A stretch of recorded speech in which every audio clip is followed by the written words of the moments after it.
Hi, I'm Tom Scioli, author of Jack Kirby, The Epic Life of the King of Comics, and I Am Stan, a graphic biography of the legendary Stan Lee. You can pre-order the full version of I Am Stan by following the link in the show notes below. There was recently a free comic book day excerpt, which you see before you. In August, the full book will be available in comic book stores and to the rest of the world in September.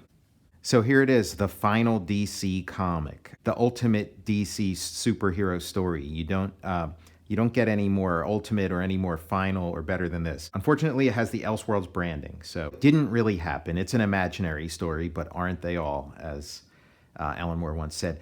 Superman and Batman, World's Funnest by Evan Dorkin and friends. World's Funnest being a play on World's Finest, which was always the Batman-Superman team-up. In World's Funnest, we have Superman's fifth dimensional imp, Mr. Mxyzptlk, battling Batman's fifth dimensional imp, Batmite. As a kid, I was fascinated with Batmite when I discovered his existence. It's like, felt like arcane knowledge. Like, how did I not know that, Batman had one of these? Why didn't somebody tell me he had one of those? And so we have a pile of, beautiful cover by Brian Boland. We have a pile of dead Supermen and dead Batmen, drawn in various versions, various styles. We got the movie version of Batman on top, who was only, I think, relatively recently, around this time, was this Batman design incorporated into the actual comics. We really have an all-star roster of comics talent. Let me read some of these off to you. Writer, Evan Dorkin. Artists, Mike Allred, Brian Boland, Frank Cho, Stephen DeStefano, Dave Gibbons, Joe Gaiella, Jaime Hernandez, Stuart Immonen, Phil Jimenez, Doug Mankey, David Mazzucchelli, Frank Miller, Sheldon Moldoff, Glenn Murakami, Norm Rapmond, Alex Ross, Scott Shaw, Jay Stevens, Ty Templeton, Bruce Timm, Jim Woodring, Tom Orzechowski, colors by Chris Chukri, and then David Mazzucchelli coloring his segment of the story. Superman created by Jerry Siegel and Joe Shuster. Batman created by Bob Kane. Who is the editor on this? Seems like it would be thought maybe it would be like a Bob Schreck, but I guess this was before Bob Schreck was editing DC Comics. It's a really great comic. It's a real treat. One of my favorites. And basically, Mxyzptlk and Batmite fight each other and end up destroying the DC universe. And the DC multiverse. They go from dimension to dimension, killing every imaginable version of Batman and Superman. They get into a big fight, about whose superhero is better. Batmite's a huge Batman fan. Mxyzptlk is not as much of a Superman fan, but it's a matter of territory, I guess. And so Batmite kills all the Supermen, and Mxyzptlk kills all the Batmen, and it really develops in a funny way. When Evan Dorkin talks about this project, he kind of talks about it the way Brian Wilson talks about Smile. It's because it didn't sell well, has everything to do with the time it came out and really nothing to do with the merit of the book. It came out in 2000, a very weird time for comics, for the direct market, for the superhero market. Marvel was recovering from its bankruptcy. Very weird time. Looked like comics might have been going away. Evan's frustration with this comic not selling was that, look, I have Frank Miller drawing Dark Knight, drawing his classic Batman, Dark Knight Returns version of Batman. I have Alex Ross doing Kingdom Come. I have all this amazing stuff in here, and nobody wants to buy it. This is before Miller did his, right before Miller did his Dark Knight Strikes Again. And so, it's kind of frustrating, but it's like, superhero fans, they don't want humor. They don't want laughs. They don't want chuckles. They like their stuff deadly serious. But I mean, it's since been sort of rediscovered. And the thing that drew me to it, I didn't know Frank Miller was in here. I had heard about this because I had heard that David Mazzucchelli did a spot-on Jack Kirby imitation in here. So that's what made me hunt this thing down. And he did. So we have Dave Gibbons, Mr. Watchmen, does, the sort of 1950s, 1960s Batman and Superman with like their version of their universe. And then the writing for each of these sort of eras and dimensions, the writing is spot on. I mean, Evan's a dyed-in-the-wool superhero fan, so he sort of knows this stuff inside and out, and he really captures the voices, the humor, the absurdity of these stories, and it's just like amazing. And then Batmite shows up, and then they start fighting, arguing, and fighting each other, and then before you know it, Batman gets murdered in a very sort of grim fashion by Mxyzptlk, and Batmite's very sad, and he's like, "That's it." And so he kills Superman with a red sun and a magnifying glass. Mxyzptlk punches holes through Robin. Holy me! Which was part of Batboy and Rubin in one of the early Mad magazines. He uses a hole. Batboy uses a hole puncher to drink the blood out of his victims. Lois Lane gets buried under the scoop of a lifetime. She gets crushed under a pile of Clark Kent is Superman, Lois Lane is dumb newspapers. So many jokes, jokes galore in here. Jimmy Olsen and Perry White get crushed by the Daily Planet. He keeps exclaiming Great Caesar's ghost, and then he finally, dies and goes to heaven and meets Great Caesar's ghost. We got the sort of, 1950s supporting and 1960s supporting cast, and they're all getting killed, and just basically everybody's dying, and the Joker, laughs the whole time. Then the old school JLA shows up. I mean, this is a real treat. Like it's really a tour through like some really great stuff. And then Snapper Carr shows up. And I like Snapper Carr's death. He gets snapped in half by a giant mouse trap. Then the time traveling legion of superheroes show up, and then they realize that because all these people, because Mxyzptlk and Batmite have interfered with the space-time continuum, they will no longer exist, and so they fade into non-existence, complete non-existence, and the battle just keeps escalating and escalating and escalating and escalating, goes to the cosmic. And again, I mean, all this stuff is so pitch perfect. Like, here's something to make into one of those animated, made for streaming or made for DVD or whatever DC movies. I mean, what spectacle. And again, it's like, this is the kind of stuff you'd see in an issue of the Spectre or in on the cover of like a Spectre comic, in the 60s. Now they're getting into a planet fight. They're throwing moons and planets and suns at each other. And then it escalates as they keep growing. Now they're fighting with galaxies. And they basically destroyed everything. They're in limbo. There's no place to go but the Phantom Zone. They end up in the Phantom Zone, drawn by Mike Allred. Really good casting. And then I think this is the section drawn by Sheldon Moldoff. So again, part of what makes this so great is like the mix of old and new. You have like a lot of comics pros, you have indie creators, and then you have some like old school guys. And Sheldon Moldoff is one of those guys who like, occasionally he'd show up at a convention or whatever, and it's like it's just so amazing that he was still around and still drawing, and so it's just really really touching actually to kind of see this stuff. And then I think this is Joe Gaiella, so another like old pro doing sort of his era, doing the like Evil Justice League from Earth 2, the Crime Syndicate, that's it. And then Frank Cho doing the Quality Comics universe of Uncle Sam, the Human Bomb, the Silk Spectre, or what's her name? The Phantom Lady, yeah. Then we get this sort of like C.C. Beck riff, where I guess, oh yeah, this looks like Jaime Hernandez doing this one. And then we go into photo comics, into like, and we get Scott Shaw doing his, Captain Carrot and the Zoo Crew. Now we're in the real world. It's photo comics, and early digital comics where you could scan in photos and wow, there's a photo. And then they go by the window and there's Julie Schwartz. So again, it's this multi-generational thing, really great. I guess Julie Schwartz was still working there at this point. Like maybe he wasn't the editor of Action or Superman or whatever anymore, but I guess he had he had some kind of role at DC Comics. Again, this is the end of an era. This is really an amazing sort of culmination point for the entire history of DC superhero comics, and a last hurrah, and being destroyed by its most powerful members. This is kind of feels like it's growing out of the impetus, the intent, and the aesthetic of Bizarro Comics, which was this like independent alternative cartoonists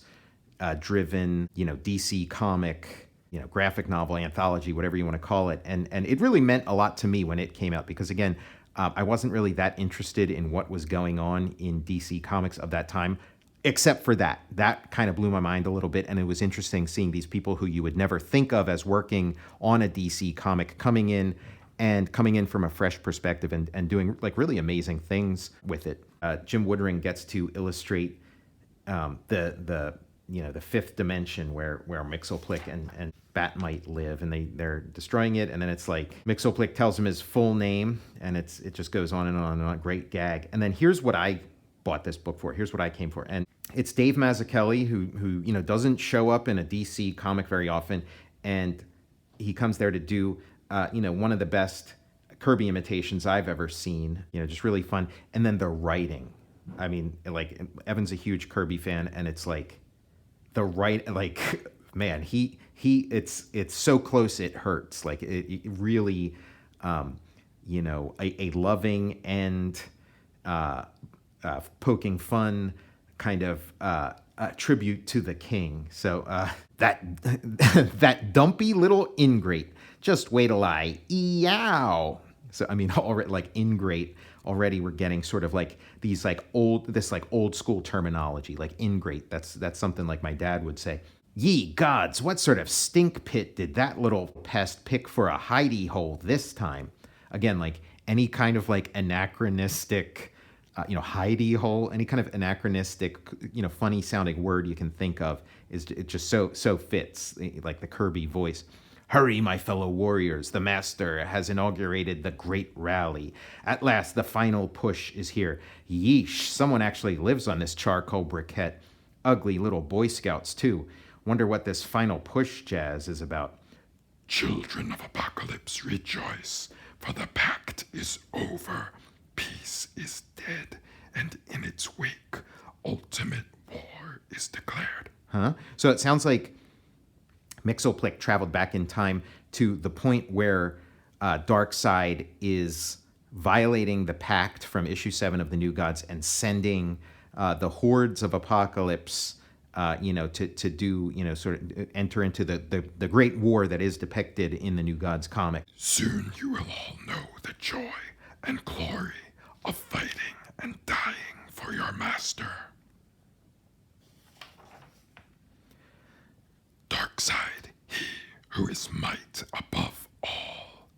Again, like nailing it, just nailing, doing the goofy stuff when the goofy stuff's called for, doing the sort of, serious, dead serious Kirby operatics when that's called for. He whose consummate power shall be unleashed like a willful storm upon the cosmos, giving no quarter, offering no escape. And though the heavens be shattered, the dream will be realized. The secret to the anti-life equation will at long last be mine. And no man, no force, no God can stop me. Aha, there you are, you little creep. Ooh, wait till I get my mitts on you. What? Who dares disturb great Darkseid on the cusp of his greatest triumph? I feel like, Evan's doing, like a goofing on all of the DC comic stuff, including Jax. But I'm seeing the fanboy come out too. I'm seeing, like, as a Kirby fan myself, it's like if you're gonna get a chance to dip your toe into Kirby world, why not like tell like a really cool lost story that maybe you've imagined that like you never got to see. We never got to see this moment depicted in Kirby's comics, where Darkseid's like, look, the pact is over. We're declaring, Scott-free has escaped, and we're declaring war on New Genesis and Earth as well. It is like fan service or like fanful, like almost as though this whole series is just sort of a ruse to kind of get to do a lost chapter of Jack Kirby's New Gods and rope Dave Mazzucchelli into drawing it. Worry not, master. Loyal Calabac will reward these gnats for their rudeness with torments none have dared dream of. Silence, you prattling dogs. Your callow bootlicking offends me. Darkseid needs only himself to deal with this strange intrusion. You bat-suited slob, I'll keel haul you. Love the dialogue here. This faux Kirby dialogue. This impudent little hobgoblin might make for a worthy court jester after some brain work, but Darkseid has no time for laughter, only conquest and anti-life. I'm realizing this comic sort of brings together two threads that we've been doing with these videos. It brings together the sort of New God Sunday School and the Frank Miller All-Star Batman and Robin. We're getting some Kirby and some Frank Miller, some fake Kirby by Dorkin and Mazzucchelli, and then some fake Miller by Miller and Dorkin. But Darkseid has no time for laughter, only conquest and anti-life. You big lummox, you're letting that tub of guts get away. Enough, you anger me, whelp. Now let me pay you proper respect to such foolishness. Behold the Omega effect, the end of the end, the total wipeout. Bathe in it and know oblivion. Thanks for the light, Frankenstein. Now it's my turn. Boom! Mxyzptlk blows up all of Apocalypse. Sorry to obliterate and run, gruesome, but I've got places to go and pests to kill. But before I go, I heard you were looking for this. Ta-ta, sweetheart. And then he hands something to Darkseid that makes Darkseid laugh. Again, Darkseid's his scariest when he's laughing. And he starts laughing away as he spins into oblivion. And it's the anti-life equation, the thing he's been looking for since 1971. It's the anti-life equation, and this is the equation. Mxyzptlk plus Batmite equals anti-life. There's your equation for you, Darkseid. And it's a dry, bitter joke to Darkseid. Again, this is what I bought this for, and I loved the whole thing, but this is what I came here for, and I was not disappointed. This is some amazing stuff. And again, fan service kind of stuff like servicing your own inner fan. He gets Evan gets to do Alpha and Omega. He gets to do sort of the sort of prequel to the New Gods. He gets to do this little lost chapter of what happened like right before New Gods #1, and he also gets to do the end of the New Gods. That we all had this sense, and it was written in interviews and things like that. We all had this sense that when Darkseid found the anti-life equation, it would be this sort of like bitter pill for him to swallow. And so we get the beginning and the end of the New Gods epic, and this is how it ends with Mxyzptlk. Then they go into the dimension of the Super Friends. I mean, how can you leave the Super Friends out? That's how I learned about the Justice League. So then they obliterate all that stuff. Maybe this is Jay Stevens. Then we get Bruce Timm's section where they're in the Batman animated universe, but specifically the Batman animated storyboard universe. Great creative choice to do it this way. And at this point, another sort of a cousin to the comics art form, the sort of the storyboard.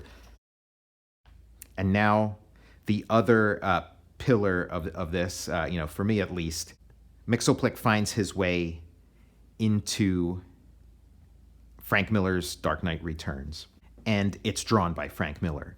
The first time for him returning to Batman and the whole Dark Knight Returns universe since Batman Year One, and a little view of things to come, a little preview of Dark Knight Strikes Again. Dark Knight Strikes Again has a much more lighthearted, cartoony, sort of humorous approach than his previous work. And you do wonder if maybe like working with Evan Dorkin on this kind of got got those juices flowing of like, wait a second, I don't have to be so deadly serious about this. I can really, you know, come at it from another angle. Hey, this is what these kids are doing. Evan Dorkin and Frank Miller. I don't think there's that much difference in age between the two of them, but it is kind of like, oh yeah, this is what, I've been away from this stuff for a while. This sort of DC Comics. I guess this is what a DC comic is now.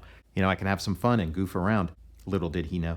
So I mean, just like with the Sheldon Moldoff thing, you're not getting a guy who's pretending to draw like somebody else. You're getting the actual guy. It would be like getting Jack Kirby to draw that Dark Side segment. And Evan's writing is on target. I don't know if maybe Frank gave it a once over or something, to kind of. But I doubt it though. I imagine he was just going strictly by Evan's script. But it's it's spot on. It's great. I have no idea where I am, and I love everything about this, but I really like Miller's like redesign of Mxyzptlk, giving him sort of the old school derby, from his first appearances, and then gives him, like the Miller trench coat. I have no idea where I am. The place looks familiar, but then again, don't they all? Man, this hurts. This is so close, it hurts. I hear gunfire and shouting. Man's inhumanity to man type stuff. It's not my problem. The might's here. That's all that matters. I follow his trail through a filthy alley full of dirty secrets. And that's when I spot them. This world's finest. Faster than a speeding bullet. More powerful than a locomotive. Dumber than an ox. I think bad thoughts. And his head's a Jackson Pollock splashed across a busted frame. That might even be a direct Frank Miller quote. And we get in the atomic head exploding from Mad Magazine, which Miller also, quoted that mushroom cloud punch, the mushroom cloud of somebody's head in one of the Sin City comics. I take a second to gloat. It's a second I don't have. Because that's when the boogeyman introduces me to a new taste sensation, my own blood. I get mad and make with the biff bam pow. He wastes the sonic on me, and I almost feel sorry for the old bat. He doesn't know what to make of me. A pie to the face. I'm neither superstitious nor cowardly. And then this is where the fun begins, where teeth start flying. An impossible amount of teeth. Hate more. An impossible amount of teeth go flying out of his mouth. I am something else. Something he's never met before. Something he can't beat. Boom, Like we are. This is the sort of transitional point between Miller's old aesthetic to his Dark Knight Returns aesthetic to his Dark Knight Strikes Again aesthetic. This is the Rosetta Stone, or this is the missing link. He knows it too, but he doesn't quit. Not even after I break everything he has to break twice. Finally, his ticker gets wise and throws in the towel for him. Can't waste throwing him through a window. I throw what's left of him through a window just to hear the sound. And I swear I see another 40 teeth fall out of him as his face pops the glass. I close my eyes and torch the universe, and it feels good. But it's not enough. The might is still out there.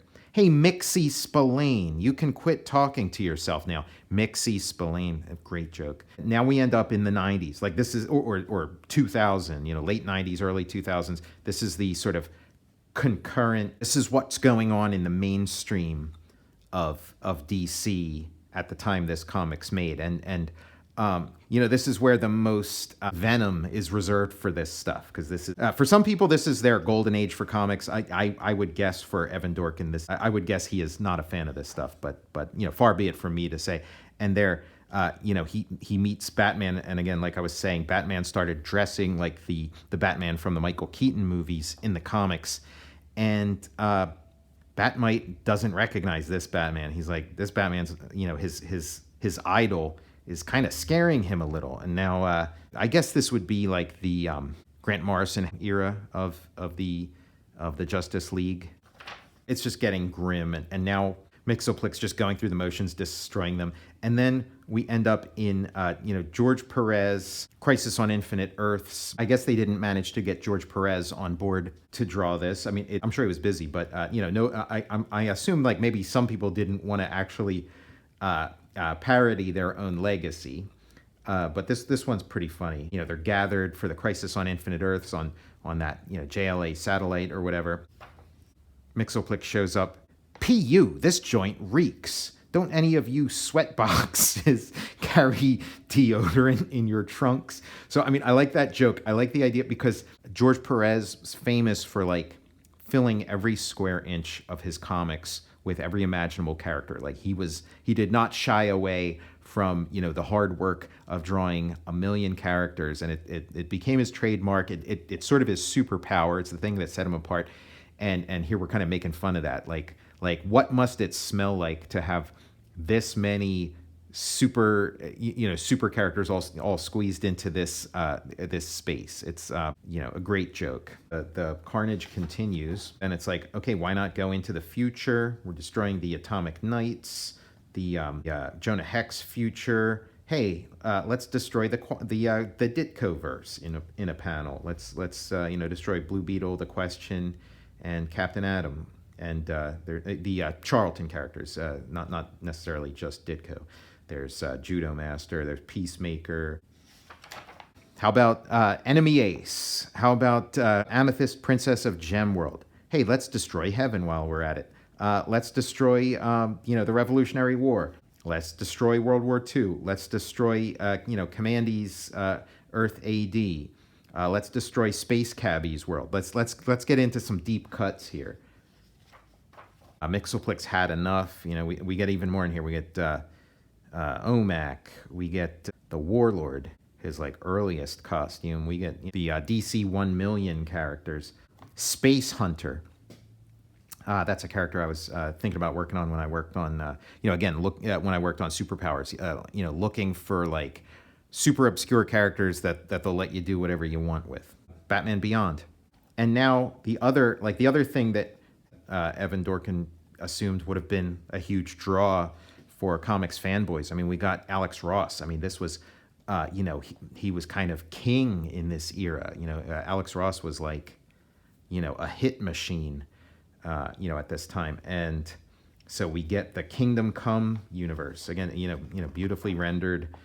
And so they destroy Kingdom Come to where the gouache or acrylic paints or whatever that Alex Ross is using starts smearing off of the pencil underdrawing, and now they're, you know, there's nothing left to destroy. They've destroyed it all, and then they start laughing, kind of like the end of The Killing Joke. Mxyzptlk looks like he's about to start crying, but then he starts laughing. Same body language as the Joker and Batman in The Killing Joke.